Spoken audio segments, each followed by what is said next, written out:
Bisection method का नहीं पढ़ेंगे, बल्कि हम रेट ऑफ कन्वर्जेंस पूरा समझेंगे, फिर बाइसेक्शन मेथड पे प्रोसीड करेंगे। रेट ऑफ कन्वर्जेंस, पहले तो वर्ड आता है इसमें कन्वर्जेंस। कन्वर्जेंस मीन्स क्या होता है फ्रेंड्स, कोई पॉइंट है, आप यहाँ से आ रहे हैं, यहाँ से आपको आने के लिए आप क्या कर रहे हैं, इसको कन्वर्ज कर रहे हैं, इसके पास आ रहे हैं, मतलब इसको कन्वर्ज कर रहे हैं, धीरे धीरे आ रहे हैं, स्लो स्लो स्टेप्स ले रहे हैं, स्लो स्लो मेथड्स ले रहे हैं, ये सब इसको कन्वर्ज कर रहे हैं। वेयरएज आप इससे दूर जा रहे हैं स्लोली स्टेप्स में, then you are diverging from the points. हमें क्या फाइंड करना है, कन्वर्जेंस, और कन्वर्जेंस में क्या फाइंड करना है, रेट ऑफ कन्वर्जेंस फाइंड करना है। रेट क्या होता है, आप किस स्पीड से इसके पास आ रहे हैं, वो क्या होता है, आपका रेट होता है। तो हमें क्या फाइंड करना है, रेट ऑफ कन्वर्जेंस। पहले हम इसको समझेंगे। ये क्या है आपकी एक्स एक्सिस और ये वाई एक्सिस। मान लीजिए ये कोई आपका क्या है, ग्राफ मतलब अल्फा, जहाँ पर इक्वेशन fx इक्वल्स टू 0 हो रही है। ये मान लीजिए कोई आपके इंटरवल्स हैं। अगर ये आपके इंटरवल्स हैं, हमें क्या करना है, हमें अल्फा तक पहुँचना है। मान लीजिए हम इधर से कन्वर्ज कर रहे हैं, तो यहाँ पर बहुत सारे पॉइंट्स आएंगे, x1, x2, x3, फिर अप टू xn, फिर xn+1। ओके, ये कन्वर्जिंग स्टेप्स हैं इसके। सो जब यहाँ से यहाँ मूव किए तो हमारी एरर आ गई E0। यहाँ से यहाँ एरर क्या आ गई, जब x1 से मूव किया तो E1 एरर आ गई। वैसे ही जब xn पे पहुँचे हम, हमारी एरर आ गई En। वैसे ही xn+1 पे पहुँचे तो एरर आ गई En+1। अब ये एरर कहाँ से आ गई, एरर मतलब हम अच्छे से मेथड सॉल्व करें तो ये एरर नहीं आएगी। ऐसा नहीं होता है, क्योंकि ये मेथड्स की एरर है। मेथड्स की एरर है मतलब मान लीजिए आपका अल्फा 400, ओके, आपको कन्वर्ज किस तक करना है, 400 तक आपको कन्वर्ज करके पहुंचना है। आप स्टेप्स क्या ले रहे हो, x0, x1, x2, xn+1। मान लीजिए ये स्टेप जब आप x0 पे पहुंचे तो आपका वैल्यू क्या है, 250 आ गई। इट मीन्स आने क्या थी, चाहिए थी 400, क्योंकि हमें चाहिए तो 400, क्योंकि हमारा रूट 400 है, बट हमें मिली क्या, 250। फिर नेक्स्ट केस में हमें ऐसी क्या मिलेगी, 300, फिर 350, देन मान लीजिए यहाँ पर हमें मिल गई 398 और यहाँ पर 399 मिल गई। ओके, जब ये वैल्यूज हमें मिल गई तो ये क्या हो रहा है, जो इनके बीच में डिफरेंस आ रहा है वो हमारी एरर ही तो हो रही है। अब एरर क्यों हो रही है, अब ये हमारी एरर्स क्यों आ रही है, क्योंकि हमें चाहिए ये थी, चाहिए हमारा रूट क्या है, 400 है, बट हमें मिल क्या रहा है, 300 मिल रहा है, 398, 358।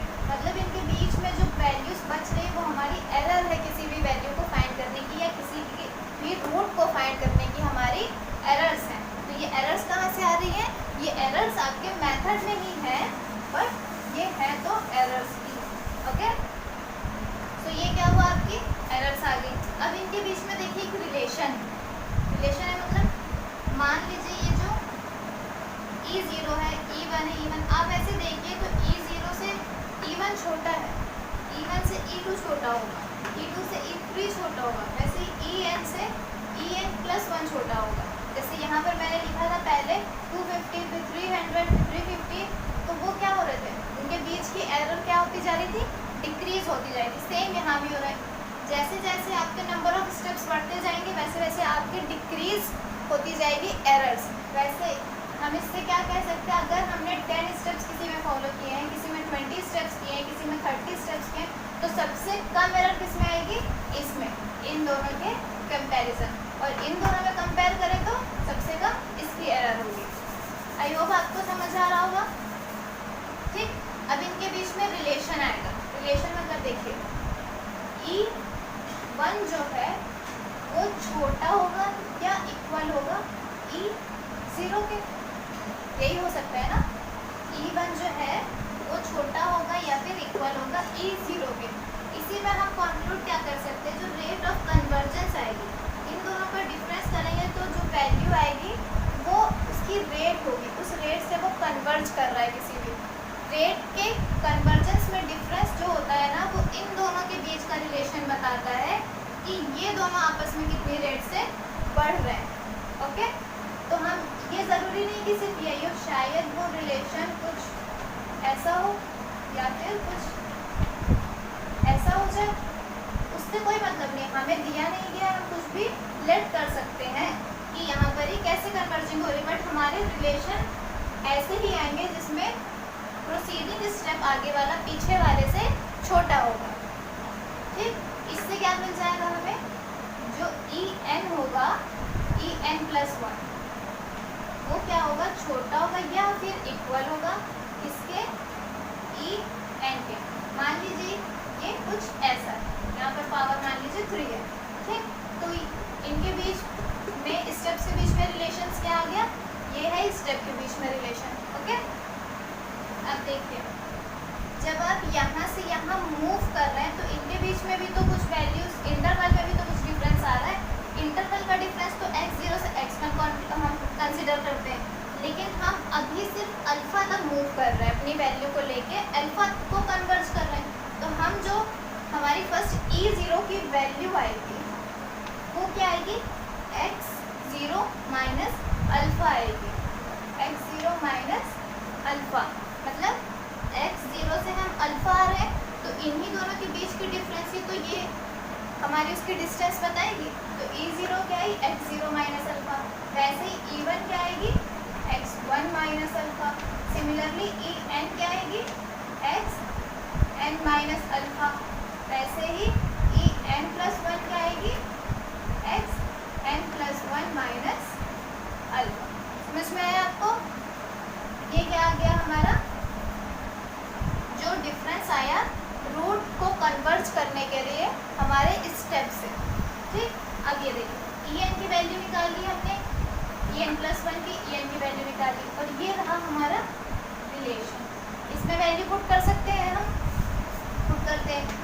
En प्लस 1 की वैल्यू क्या है, xn plus 1 minus alpha. Bond में रखेंगे क्योंकि डिस्टेंस हमेशा पॉजिटिव होती है, उसके जो निगेटिव और पॉजिटिव साइंस होते हैं वो सिर्फ डायरेक्शंस बताते हैं। इस लेस देन और इक्वल टू, अब देखिए ये यहाँ पर 2 लिखा हुआ, अब हमें पता नहीं है कि ये 2 होगा, 3 होगा, 4 होगा, हमने तो अपने मन से माना था, तो हम क्या मान लेते हैं, ये यहाँ पर ही कोई कांस्टेंट है।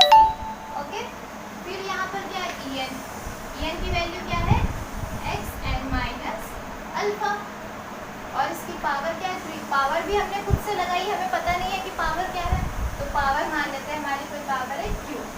ये आ गया हमारा रिलेशन। अगर आप इसको भी ऐसे लिखना चाहें तो इसका रिलेशन क्या होगा, पावर, और यहाँ पर क्या आया, कांस्टेंट। सो ये हो गया रिलेशन रेट ऑफ कन्वर्जेंस से, मतलब ये क्या है, एरर वो कांस्टेंट हो गई, और ये क्या डिफाइन कर देगा, आपका ऑर्डर डिफाइन कर देगा कि कितने ऑर्डर है उस मेथड के या उस इक्वेशन के या कन्वर्जिंग के लिए। देखिए किसी किसी केस में क्या होता है, ये आपस में एकदम मैच हो जाती है। अगर ये और ये वैल्यू आपस में मैच हो जाएंगी तो हमारा रेट ऑफ कन्वर्जेंस कौन डिफाइन करेगा, ये। ओके, तब हमारा रेट ऑफ कन्वर्जेंस C पर डिपेंड करेगा। आई होप आपको ये रेट ऑफ कन्वर्जेंस समझ आया होगा। अगर आपको रेट ऑफ कन्वर्जेंस समझ आ गया तो बाइसेक्शन कन्वर्जेंस समझने में आपको कोई भी प्रॉब्लम नहीं आएगी। इस रिलेशन को हम यहाँ पर लिख लेते हैं, क्या है हमारा En plus 1 which is less than और equal to En to the power something and C। ये हमारा क्या है, रेट ऑफ कन्वर्जेंस की इक्वेशन है। फिर हम बाइसेक्शन मेथड से, अब देखिए बाइसेक्शन मेथड तो आपने पढ़ा हुआ है काफ़ी अच्छे से।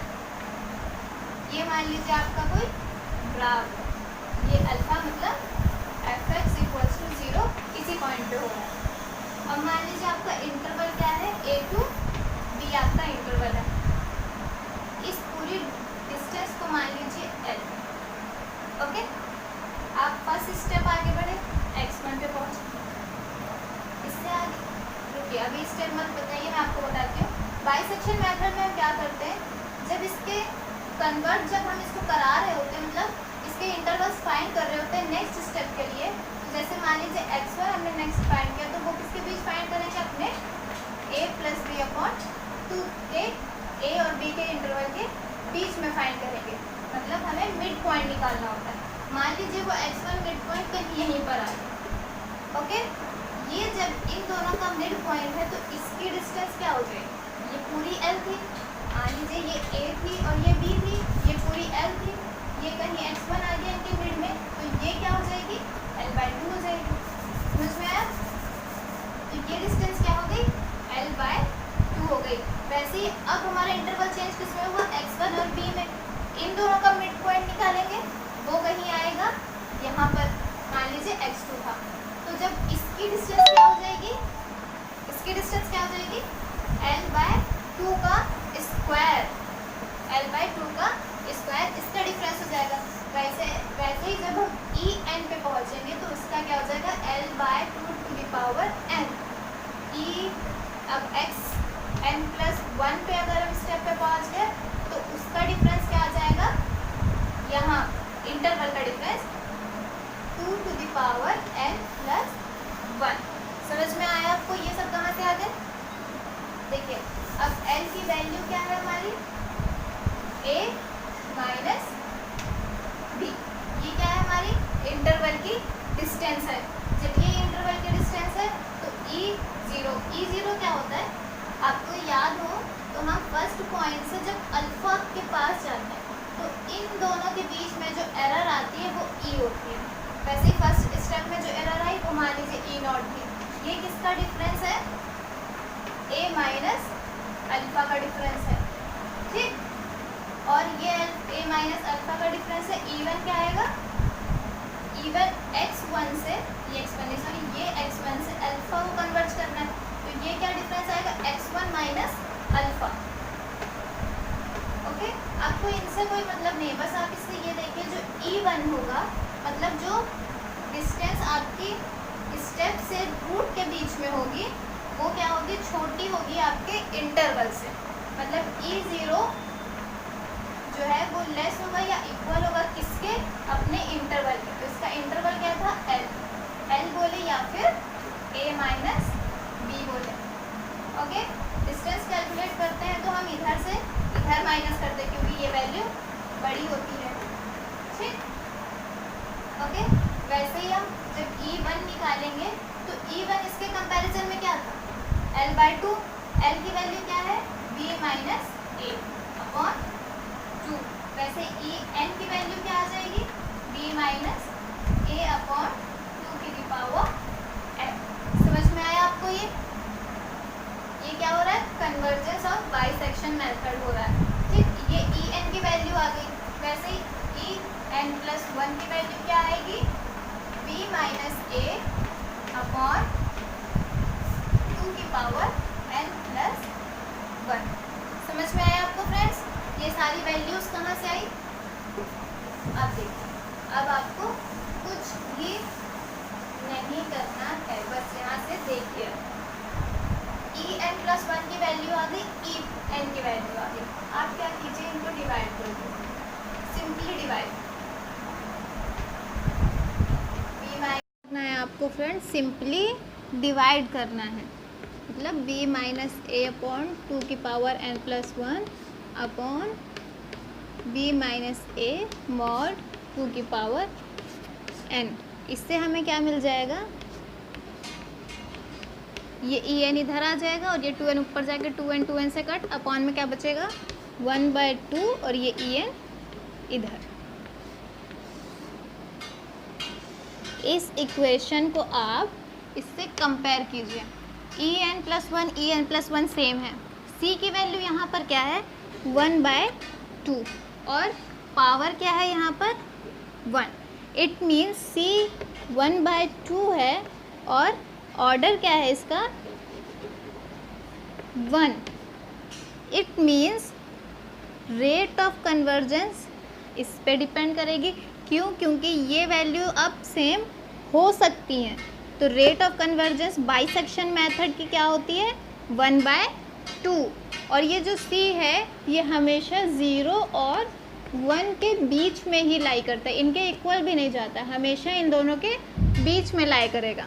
और ऑर्डर क्या है, 1 है, मतलब किसी भी rate of convergence of bisection method में क्या होता है, आपका ऑर्डर 1 होना चाहिए, मतलब लीनियर होना चाहिए या फिर फर्स्ट ऑर्डर का होना चाहिए, और रेट ऑफ कन्वर्जेंस क्या होनी चाहिए, 1/2 होनी चाहिए, तभी वो method rate of convergence of bisection method को डिफाइन करेगा। अदरवाइज ये इन दोनों में से कुछ भी चेंज होता है तो वो बाइसेक्शन मेथड के लिए यूज़ नहीं हो सकता। और रेट ऑफ कन्वर्जेंस में ये C कुछ भी हो सकता है और Q कुछ भी हो सकता है, उससे हमें कोई मतलब नहीं है। लेकिन बाइसेक्शन मेथड के लिए कंडीशन क्या होती है, ये 1/2 होना चाहिए और ये फर्स्ट ऑर्डर या फिर लीनियर ही होना चाहिए। तो हमने कितनी इक्वेशंस पढ़ी आज इसमें, रेट ऑफ कन्वर्जन से लेके बाइसेक्शन तक। पहली तो पढ़ी थी हमने xn+1 minus alpha which is less than और इक्वल टू C और xn माइनस अल्फ़ा। एक ये पढ़ी, एक ये पढ़ी और एक क्या पढ़ी हमने, en+1 which is less than और इक्वल टू हाफ e⁻n, इसकी भी पावर 1 होगी। ठीक, तो ये क्या हो गई हमारी rate of convergence of bisection method हो गया। मैंने आपको एरर के थ्रू पढ़ाया, ये मेथड आपको बुक में नहीं मिलेगा क्योंकि ये मैंने आपको समझाने के लिए पढ़ाया है कि रेट ऑफ कन्वर्जेंस में बेसिकली होता क्या है। अगले जो टॉपिक होगा वो हमारा rate of convergence of bisection method होगा, जिसमें हम एक थ्योरम प्रूफ करेंगे कि rate of convergence of bisection method में क्या होता है कि वो सिर्फ लीनियरली ही कन्वर्ज करती है। मतलब लीनियरली मतलब फर्स्ट ऑर्डर में ही कन्वर्ज करती है और कोई ऑर्डर या और कोई इसमें लीनियर से ऊपर नहीं जाता है। ये हम थ्योरम प्रूफ कराएंगे और वो आपकी बुकिश मेथड से होगा, जिससे आपको ये कॉन्सेप्ट समझने में आसानी होगी क्योंकि वो आपको आपके बुक में भी मिल जाएगा। बट अगर आप ये समझ गए हैं तो आपको वो बहुत आसानी से समझ आ जाएगा। अगर मैं नहीं भी कराऊंगी फिर भी इट मीन्स ये आपका क्या है, बेसिक पॉइंट है किसी भी रेट ऑफ कन्वर्जेंस को फाइंड करने का। रेट ऑफ कन्वर्जेंस में एरर निकालनी आ गई, एरर का क्या रोल है आप ये समझ गए तो आपको रेट ऑफ कन्वर्जेंस भी समझ आ जाएगा। आई होप आपको ये समझ में आया होगा। कोई प्रॉब्लम हो तो please mention it in comment.